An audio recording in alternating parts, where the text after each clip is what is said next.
There are moments in human history when a discovery feels less like an invention of the mind and more like the unveiling of something that was always there, waiting, silently breathing beneath the surface of our awareness. The ancient Egyptians lived in such a rhythm. Their temples, their rituals, their very inscriptions were not merely decorations for the eyes of their people but codes inscribed into the fabric of existence itself. To approach their mysteries is not to gaze at relics of a lost civilization, but to step closer to a mirror polished by centuries of sand and sunlight, a mirror that reflects not only who they were, but who we are, and who we might yet become. The code of which we speak is less a cipher to be broken than a vibration to be felt, a resonance between the stone of the earth and the consciousness of the human soul. When you look upon the hieroglyphs, those elegantly carved shapes etched into limestone and granite, you see more than symbolic writing. Each sign is a seed of meaning, both literal and metaphysical, whispering of the laws that govern reality. They understood that symbols were not passive, they were living vessels, containers of thought and spirit. To read them without depth is to skim the surface of an ocean. To step inside them is to find currents that stretch beyond time itself. This is why the Egyptians left their knowledge in plain sight, yet concealed, because truth that is too easily grasped often slips through the fingers of understanding. To see the code requires not only eyes, but vision, not only intellect, but a willingness to dissolve into the vastness of what lies behind the veil. The phrase "once you see this ancient Egyptian code, your consciousness will never be the same" is not exaggeration. It is invitation. It asks you to imagine your mind as a room with windows closed and curtains drawn, accustomed to shadows that it takes for light. Then, suddenly, someone pulls the fabric aside, and the full blaze of the sun floods in. Nothing has changed, and yet everything has. The world outside was always there, but now you are awake to it. The Egyptians seemed to live in such a state of awake seeing, where daily life was braided with eternity, where bread and stars belonged to the same cosmic meal. The code they left us does not instruct in the way of modern manuals, but it vibrates through the very act of encountering it, if only we are still enough to listen. There is a reason we are fascinated with pyramids rising against the horizon, their geometry precise beyond comprehension, their stone blocks aligned with the dance of stars. We sense in them something greater than burial monuments. They are harmonies frozen in matter, instruments tuned to the key of the cosmos. Their proportions speak in the silent tongue of mathematics, a language of ratios and alignments that we can measure but hardly explain. And here is where the code begins to breathe. It is not merely symbolic, it is structural. It informs how they built, how they prayed, how they envisioned the journey of the soul beyond the body. To walk among their works is to step into a symphony written in stone, each note part of a pattern that whispers, life is not chaos but design. But the Egyptians did not stop at stone. They wove this code into stories, myths, and gods whose shapes are half human, half divine. Osiris, endlessly resurrected, Isis, weaving brokenness into wholeness, Ra, the eternal sun traveling the underworld night after night. To the rational mind, these may appear as myths of a people trying to understand their world. Yet, if you tilt your perspective, they begin to reveal themselves as fragments of a universal cipher, a code describing the cycles of transformation that govern not only the Nile, but the very flow of consciousness itself. Death and rebirth, darkness and illumination, fragmentation and unity, these were not abstract concepts but patterns written into human life, waiting to be decoded not with the mind alone but with the heart awakened. To say your consciousness will never be the same is to acknowledge that once a veil is pierced, it cannot be rewoven. When you glimpse the underlying pattern, life's surface appearances shift. What once seemed random begins to feel orchestrated. What once felt meaningless begins to hum with hidden significance. The Egyptians understood that the divine was not distant, locked away in unreachable heavens. It was immanent, threaded through matter, concealed in stone, ink, and ritual. Their code is a reminder that reality itself is symbolic, that every object, every sound, every movement is both what it appears to be and what it secretly represents. To walk through life with this awareness is to move in two worlds at once, the visible and the invisible, the temporal and the eternal. And so, as we begin this exploration, imagine yourself not as a scholar dissecting history, but as a traveler stepping into an ancient temple at dusk. The columns rise like pillars of eternity, their shadows stretching long upon the sand. The hieroglyphs glow faintly in the dimming light, as if alive, as if breathing. The air is heavy with silence, but it is not empty silence, it is the hush before revelation, the stillness that precedes awakening. You are not simply reading words etched long ago, you are being invited into a dialogue across time, where stone speaks and consciousness listens, where ancient codes whisper to the marrow of your being that there is more to reality than meets the eye. The Egyptians did not leave us puzzles for amusement. They left us reminders of who we are when stripped of illusions, reminders that human beings are not small accidents of biology but participants in a cosmic order vast beyond comprehension. Their code is not to be solved and put away, but to be lived. It waits for you in the spiral of a shell, in the orbit of the planets, in the beat of your own heart. Once you truly see it, you cannot return to blindness. Like a song remembered after lifetimes of silence, it stays with you, reconfiguring how you walk, how you breathe, how you understand yourself within the endless fabric of creation. To move beyond the threshold of introduction and step further into the essence of the ancient Egyptian code is to allow ourselves to recognize that their wisdom was never confined to a single line of text or a solitary figure carved in stone. Instead, it flowed through interwoven themes, each reflecting a cosmic principle, a guiding rhythm, a truth about existence that refuses to be bound by time. These were not abstract philosophies set aside for the elite, they were woven into architecture, rituals, and the very daily breath of the people. And yet, hidden beneath their immediacy, they spoke of something eternal. The Egyptians knew what modern seekers often rediscover, that beneath the surface patterns of life lies a deeper code, one that governs not only civilizations but the very architecture of consciousness itself. At the heart of this code is the recognition of duality and unity, the dance between opposites. To the Egyptians, the cosmos was not a battleground of chaos and order, but a conversation between them.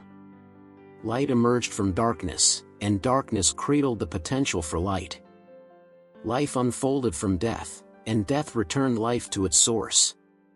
Osiris, who is slain and resurrected, is not simply a story of a god but the very template of cyclical transformation that touches every human life.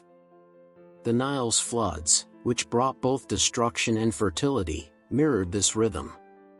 For them, duality was never a division, it was the visible heartbeat of unity itself. This awareness was encoded not only in their myths but in the balance of their temples, the harmony of their art, the rhythm of their chants. To glimpse this theme is to begin to see life not as fragments colliding, but as a whole continually renewing itself through polarity. Another theme woven into their consciousness is the profound alignment between the human being and the cosmos. The Egyptians did not see themselves as isolated creatures striving against the stars, they saw themselves as reflections of those stars. The dictum "as above, so below" was not a later invention but a truth their entire civilization embodied.